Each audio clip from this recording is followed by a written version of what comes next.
Are you in a deal that's just feeling really slow? The buyer feels it, guaranteed the seller feels it. Well, here's why it's going slowly, and here's why experienced business brokers are paid six-figure fees.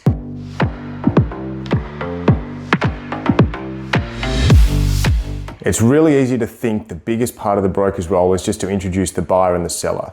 In reality, that's like maybe 5% of their role. Connecting a buyer isn't the hard part, it's actually the beginning. The real work starts the day after everyone decides they want to do a deal.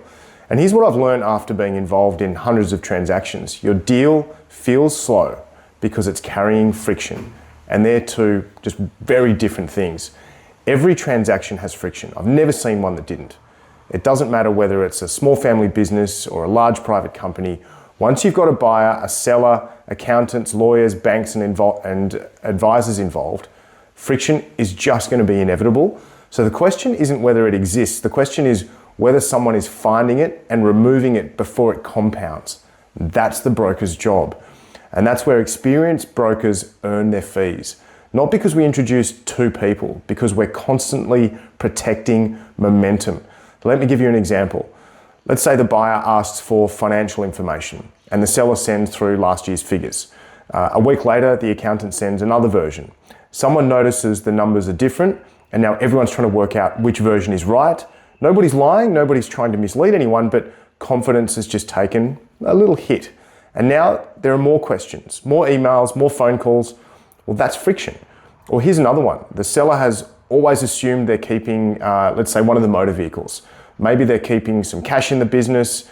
Maybe there's a piece of equipment they've always intended to take with them. Well, the buyer assumes everything they're looking at is included and nobody talks about it because from both sides, they feel like it's just obvious until the contracts are drafted. Now, everyone's surprised. Nobody's trying to change the deal. The assumptions were just different. That's friction.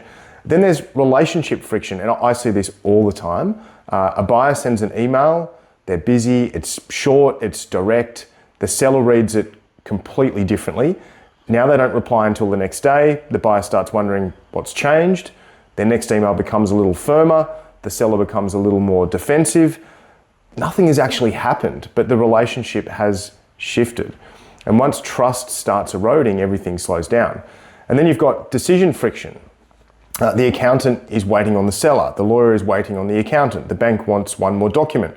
The buyer thinks the seller has everything. The seller thinks the broker is waiting on the buyer.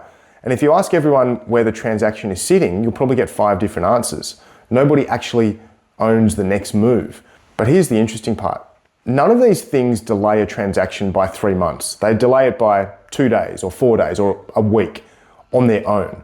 They don't seem important, but collectively, they become the difference between settling in 8 weeks or 8 months. And this is why I don't spend my time asking, is the deal progressing? I'm asking something completely different.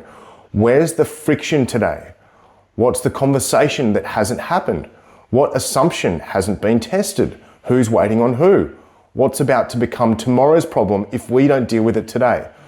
Because transactions rarely fall apart because of one catastrophic event. They lose momentum, and momentum disappears when small pieces of friction at a time build up.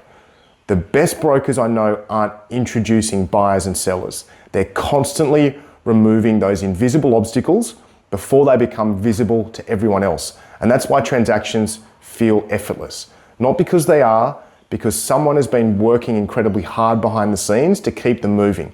And that's the part of brokerage that most people never see.